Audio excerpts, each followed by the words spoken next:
with the good news that we're filling positions in our critical areas that I know we talk a lot about. So I appreciate that's good news.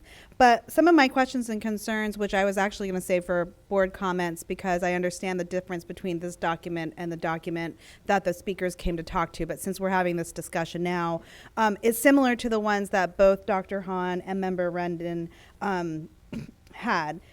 From what I understand from the way that you explained this, part of this is one, because of coming in compliance with the state, and two, trying to free up some obstacles for our administrators in this. And while I appreciate that, my questions are, one, well, comment first. While I absolutely support freeing up obstacles for our administrators, I mean, we talk all the time about how important it is to make sure that we're, freeing those up.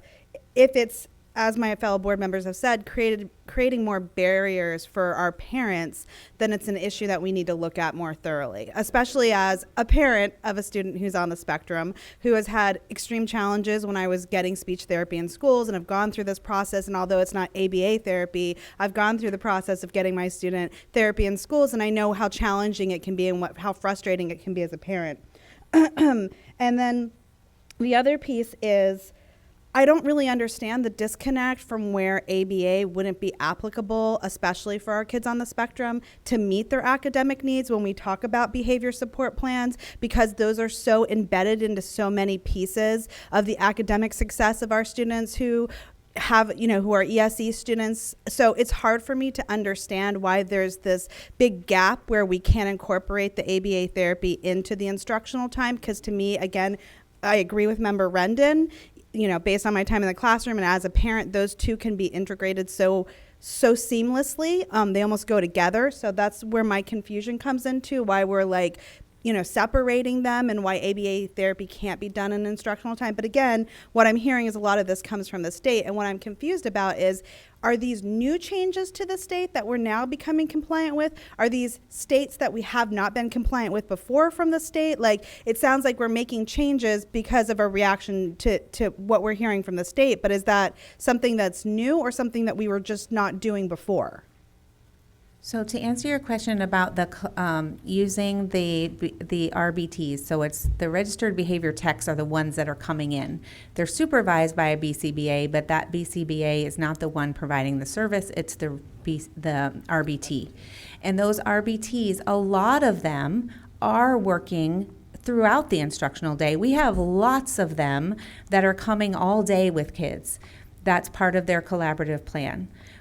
It's not like every single one is being limited to 1 to 2 hours. Every plan is different. Every collaboration meeting is different, but there are a lot of kids who have RBTs where they are integrated throughout the core instruction, and that is working very well.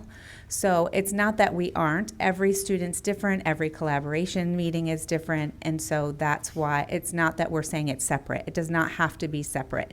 That's up to the team who decides how the services are going to look. What the statute does though say is that it can't interfere with FAPE.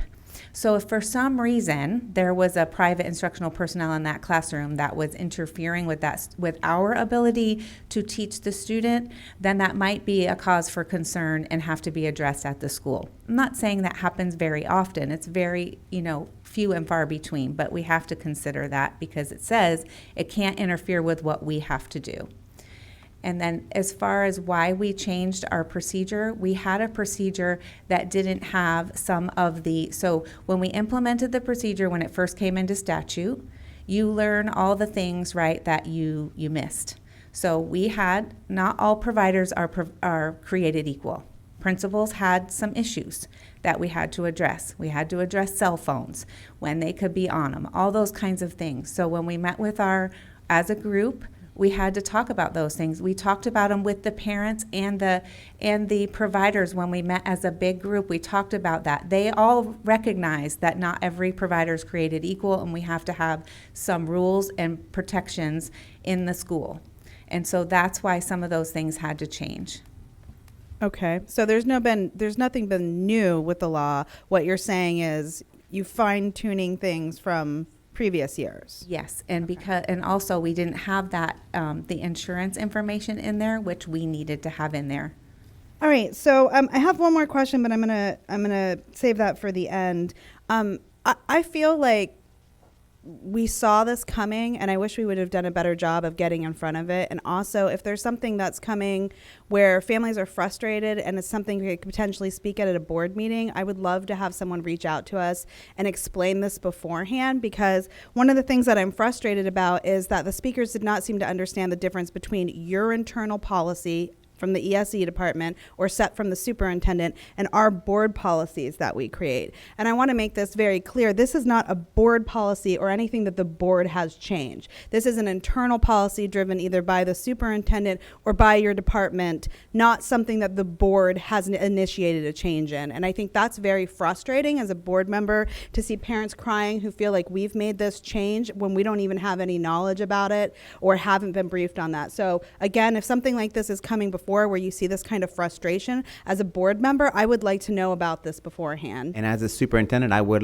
love that as well. I heard about this 10 minutes before the meeting started. At 3:50, they were having public comment around this issue. So I agree wholeheartedly, and I'll check with my staff to see if we knew this was coming. I just found out about this a few minutes ago. I would never want to put the board in a situation where we're caught off guard by public comment like this. It hasn't happened before, and I hope it never happens again.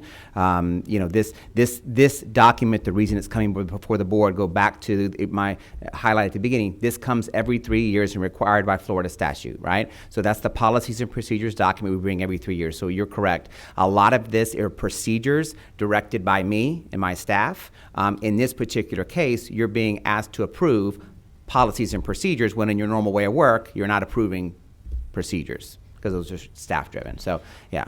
The other piece is I also would like a follow-up with Dr. Hahn after this meeting's taken place to understand what was decided and what we've worked with our families as far as resolution is concerned. And then finally, what I'm confused about is the continual talk of this new indemnity form or indemnant form that the speaker spoke about. Can you explain that to me, please?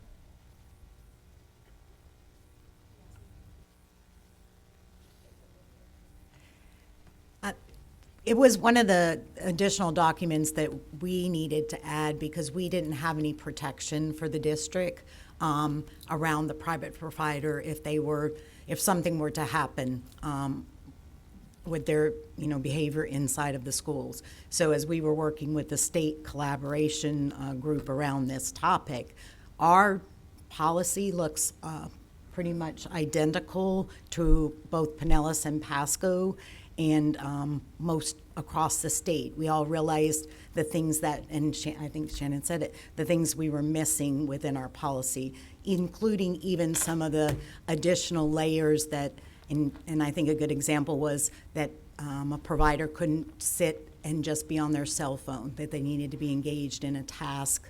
There were some things that we had to do to manage the private instructional personnel that were in the classroom, and the teachers aren't responsible for that. That is the person's there because the parent has asked us to collaborate with them, but they're there as a private person on our campus. Now, is this something that the parents have to sign because they're bringing it in through their insurance, or would this be something, why are the parents feeling the burden of this and feeling frustrated by this?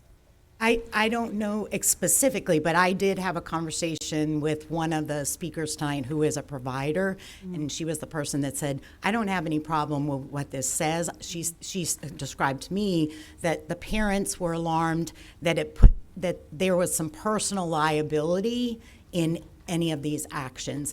And at the time when we had that discussion, as that's the kind of law that I am not familiar with, I know a lot about compliance, but not that I wanted to take that back to our council and make sure that if there was a way that it could say, I think unintended consequences was a particular phrase that she described to me, and I said I would have some conversation to make sure that there was a way we could look at that. So that's something you'll give us an update on after we meet with the parents and talk about the wording in that form and the concerns, and you'll follow up with us. Absolutely. Okay, thank you. Thank you, Member Vaughn.